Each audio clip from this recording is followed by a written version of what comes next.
আসসালামু আলাইকুম। পল্লী কবি জসিমউদ্দিন সম্পর্কে আমরা কয়েকটি কথা আজকে জানতে চাই।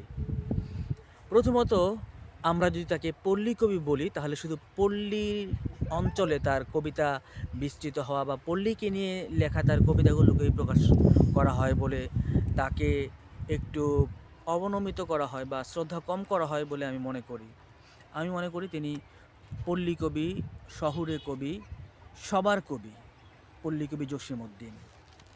তিনি কত সুন্দরভাবে লিখেছেন, আমার এ ঘর ভাঙিয়াছে যে বা আমি বাঁধি তার ঘর, আপন করিতে কাঁদিয়া বেড়াই যে মোরে করেছে পর।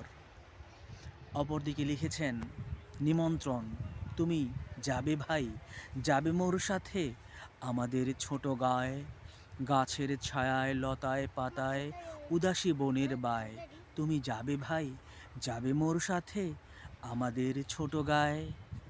ছোটদের জন্য তিনি লিখেছেন, যেমন সবার সুখে, সবার সুখে হাসবো আমি, কাঁদবো সবার দুঃখে, নিজের খাবার বিলিয়ে দেব অনাহারীর মুখে, আমার বাড়ির ফুল বাগিচা ফুল সকলের হবে, আমার ঘরের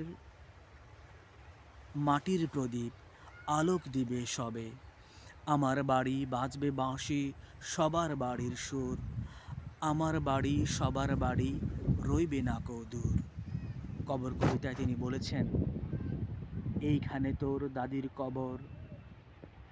তিনি এভাবে অন্যান্য সবাইকে আলোকিত করেছেন তার কবিতার মাধ্যমে। এই পর্যন্তই, আজ বিদায় নিচ্ছি। আল্লাহ হাফেজ।